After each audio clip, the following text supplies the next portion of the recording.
Hello and welcome to Digihunt. My name is Sandeep, and right now I have with me Rachel Thomas. For the uninitiated, Rachel is the first woman skydiver, and at a time when women were not really in the forces. So, hello and welcome to you, Rachel. How are you doing today?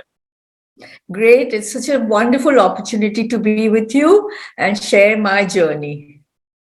Well, Rachel, I am so glad that you're with me and you're sharing. To begin with, Rachel, you've got to tell me a little bit about the fact that how this entire kida, for that matter, of being a skydiver actually got into your head. You wanted to do it and wanted to experience it, perhaps at a time when uh, people didn't even know what a phenomenon skydiving would eventually come out to be.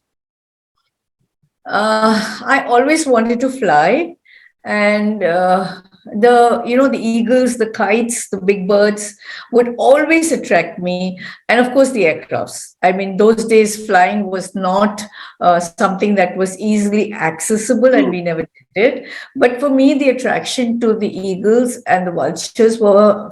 I used to say, why aren't they flapping their wings as a young kid? They're just there, they're floating. How are they there? So that would always attract me, and I would always look at them, and I would find so much of peace and happiness just seeing them floating there. And being born and brought up in Calcutta, in Calcutta, the passion is for literature, dance, Yes. music, and not anywhere near adventure sports. Yeah. Not to Like, forget football. yeah, of course, football is there. Yes. But, but I remember when I thought, okay, the next closest I can get to flying is becoming an air hostess. And my mother said, okay, you're welcome to leave the house. That was the thought process those days of such things. So, yes, the sky always attracted. And I wanted to be there. That's where I wanted to be. Okay. Okay. Rachel, when we are talking about the period, we're talking about 1975. That was a time which was pretty, I wouldn't call it regressive, but it wasn't as progressive as it is today. How did you manage to perhaps somehow put in your head, somehow screw in your head in that position or in that, arena, which was dominated by just males? I was married to an army officer, so and he was a paratrooper. And I happened to be at the para center's celebrations. It was their racing day, and I always feel that God has written our story. He's already planned a lot of things for us.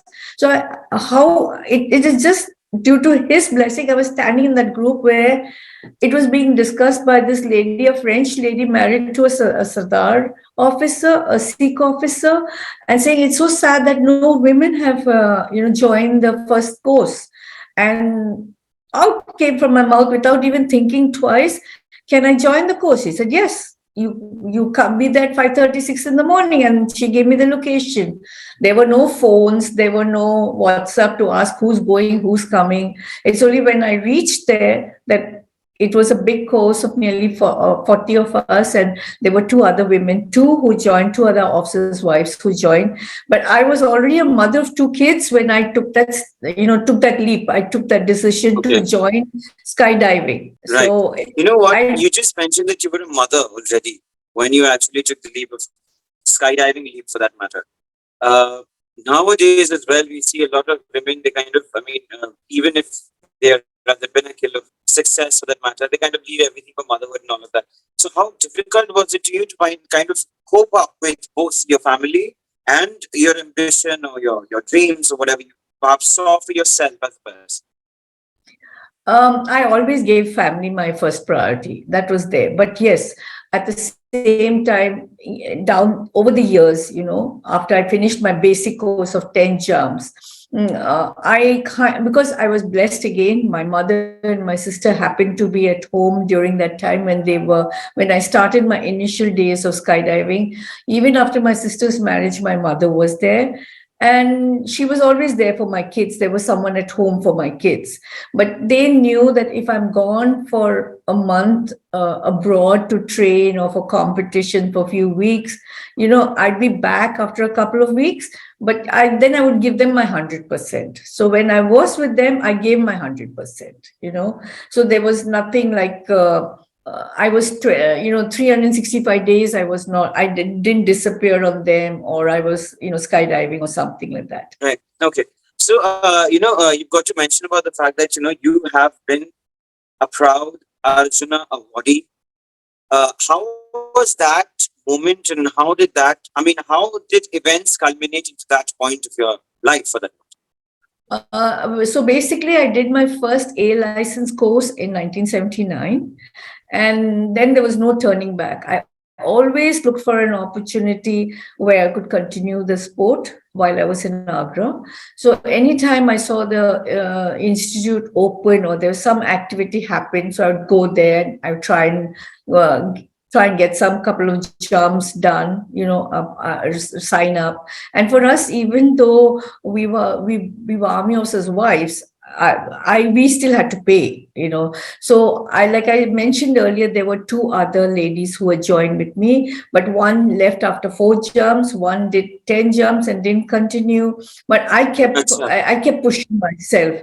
And I went through a bad patch in my life, and it was skydiving that kept me alive. It was skydiving that gave me the strength, So I would try and do demos with the guys. So are you telling me skydiving was almost an escape for you, and the fact that yes, you could perhaps escape into a different?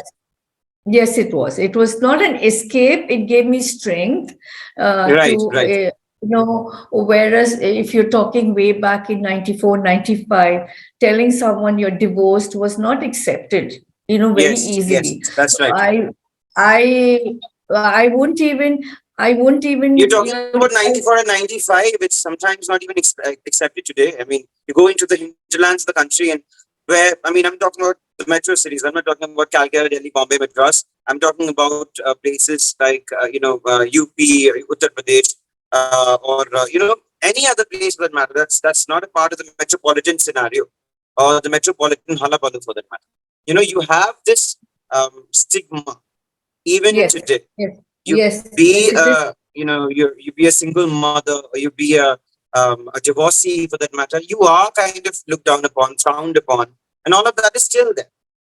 I'll tell you what. I am actually in conversation with mostly actors, actresses, and all of these so-called quote-unquote celebrities for that matter. But all of them, they have a lot of things to say when they actually are on the podium, and they have to kind of perhaps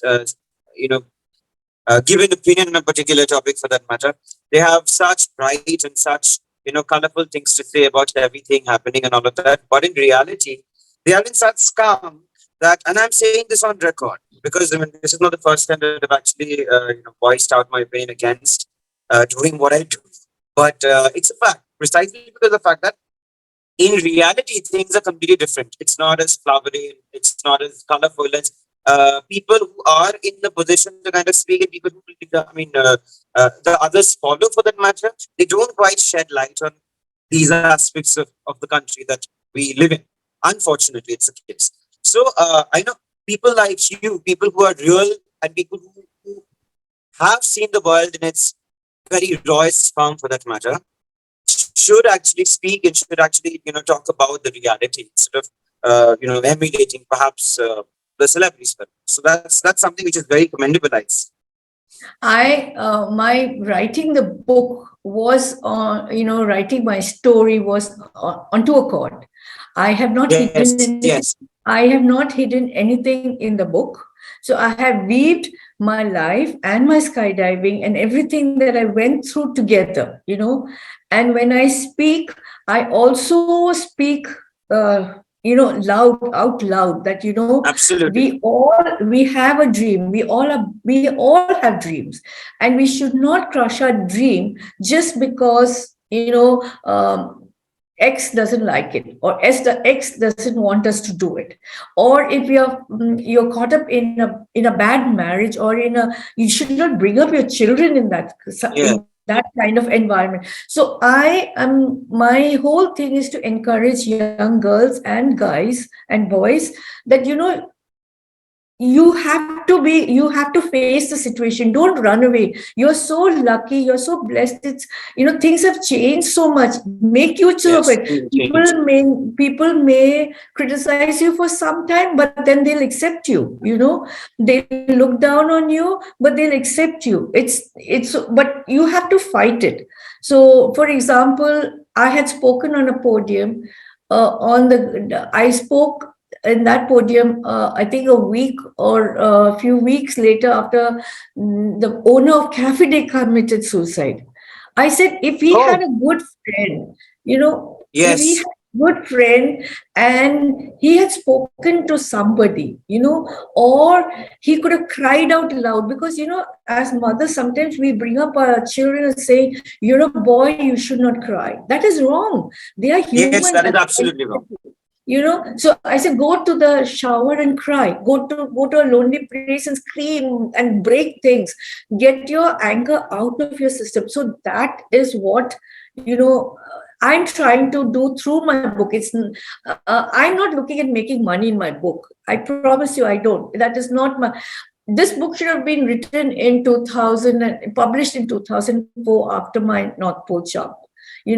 But I didn't. Maybe for some reason God didn't want it. Maybe God kept it after the pandemic, where a lot of children and a lot of people are going through the dark A side of rough life. patch.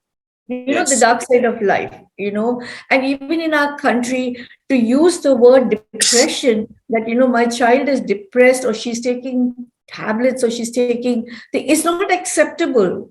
In that, if I have fought and I have won, I walked proudly, and if I could do it, you can do it. That's not how. Your child is not you. They are different Yes. people. So Exactly.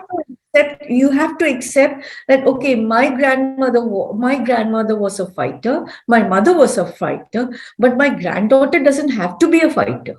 you Yes. know so we have to learn to accept it, and it's not a shame to accept it. That, okay, like that person has suddenly kidney problem. I'm helping a young boy who's 34 with kidney problems. It just happened. But Yeah. so the thing is that we can accept his going through dialysis, we can accept him going through cancer, we can accept all that. But why not depression? Why is it such Yeah. a shameful thing in today's world? Why? That is the things that I'm trying to fight at. That's right. Absolutely. Rachel, could you perhaps relate any particular incident that you perhaps have or might have carried along with you from your times of skydiving? Something that perhaps would perhaps excite our listeners. Yes, I will. Because the moment you said it, it came to my mind. I didn't have to Oh, think. great. Lovely. So it was during my first jump, I think, in my first 10 jumps, my A license course. Those days we were either got the very early morning slot in the month of April while we were skydiving, because we were sharing a runway with the Air Force and their airspace also, and the Indian Airlines landing. So we would either get the early morning slot, Mhm. or the afternoon after 12 o'clock. So in the month of April, the winds pick up, the so-called loo. In Agra, you will have hot air coming up. Yes, So yes, yes.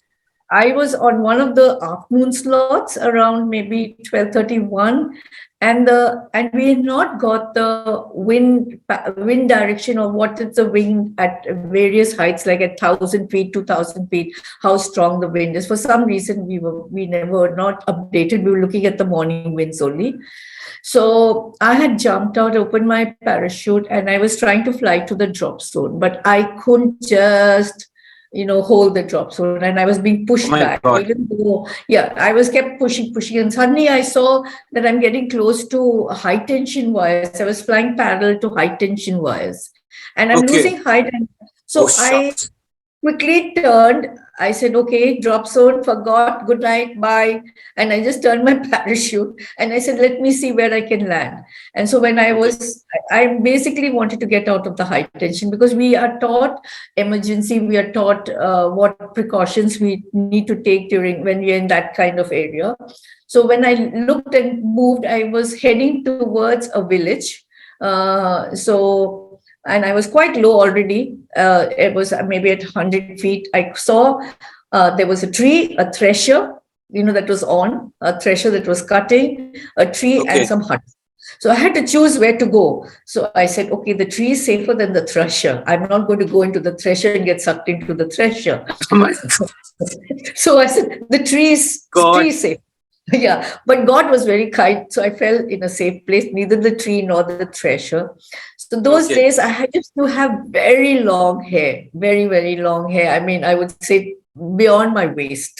And so I used Wow, that's lovely. yeah, so I used to do What a made you choti. cut your hair then? It's so disappointing. There goes a Bengali, there goes a Bengal. Okay, Malayalis and Bengalis, you have short hair. So Okay. anyhow, Yes, yes, so that's right. That's I right.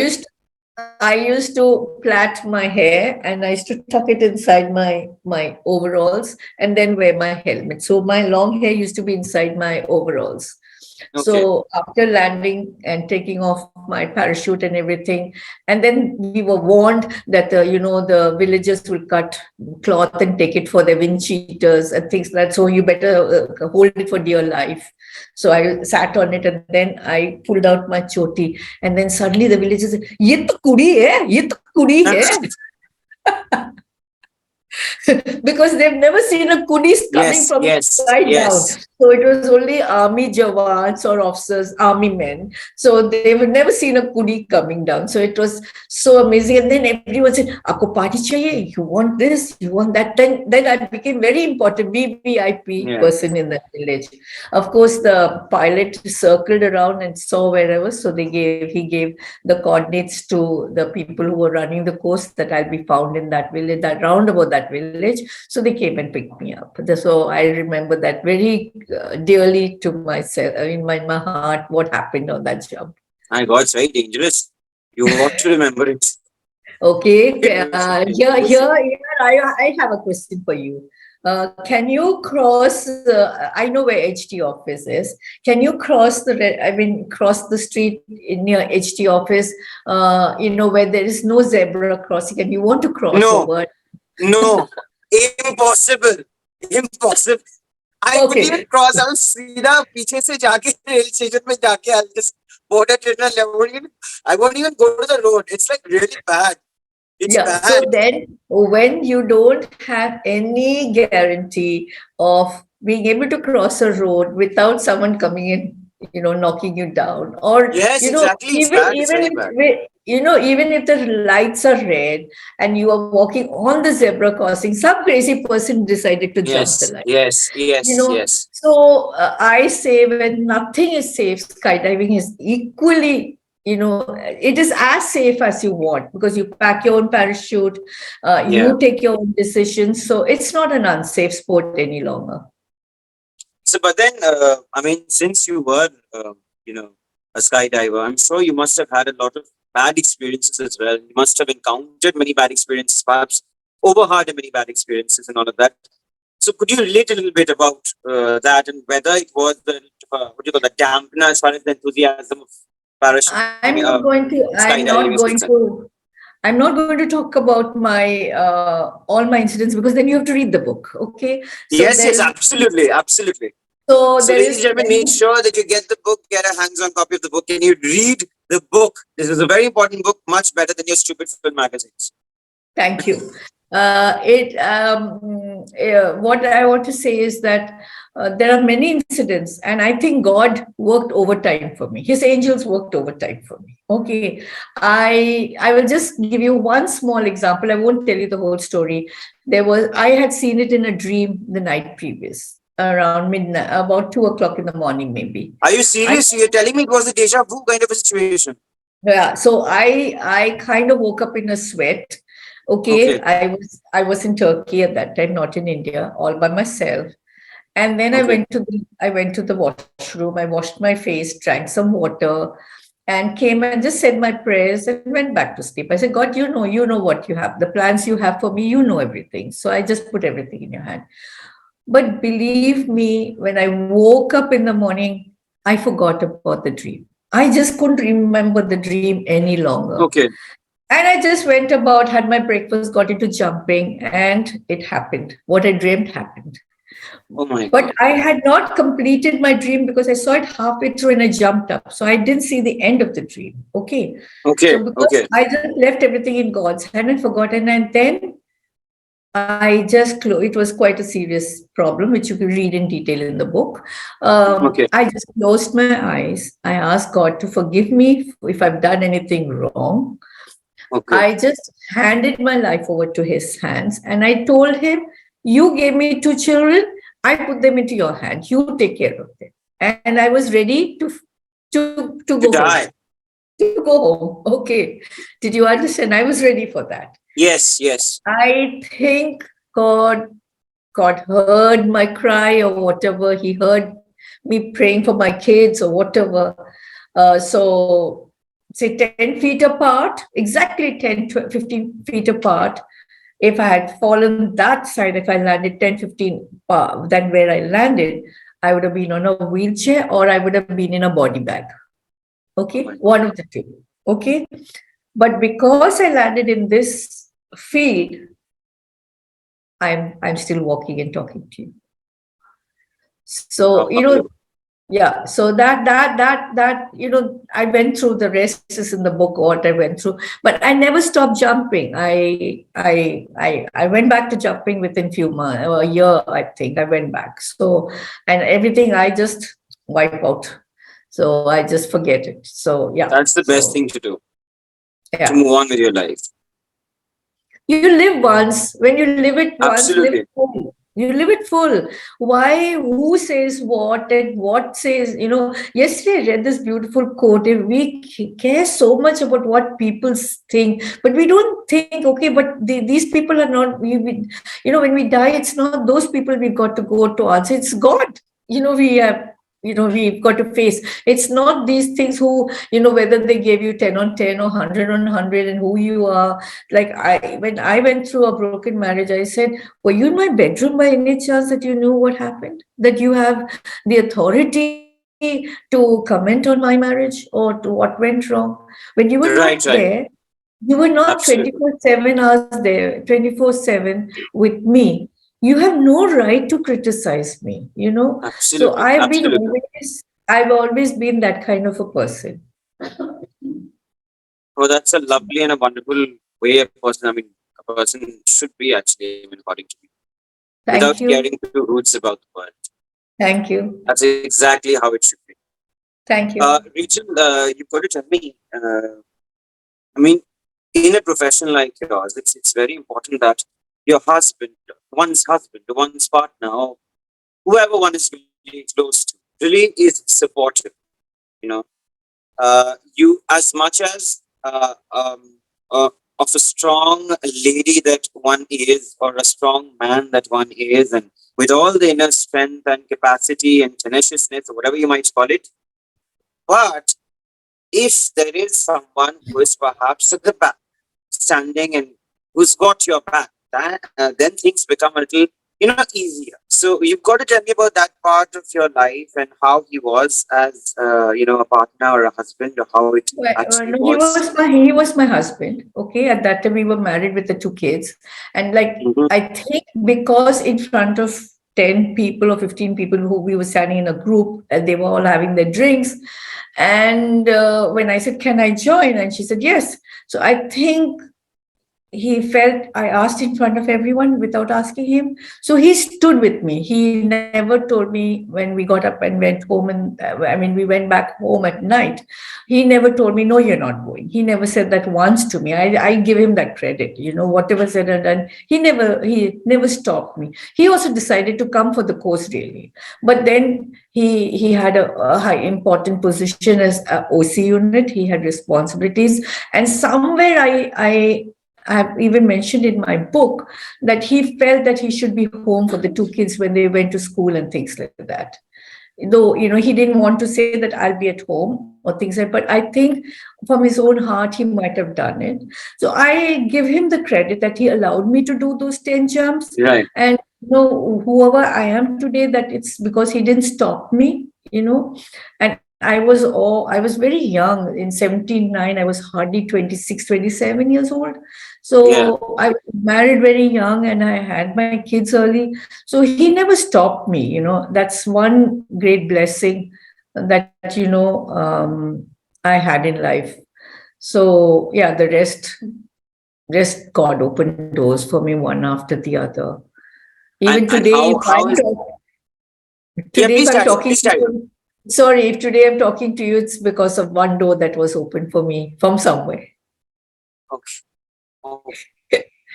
So that's how I look at life. I think like I said, we all have dreams, and God, everything is written for us. So Yes. Yes. Absolutely.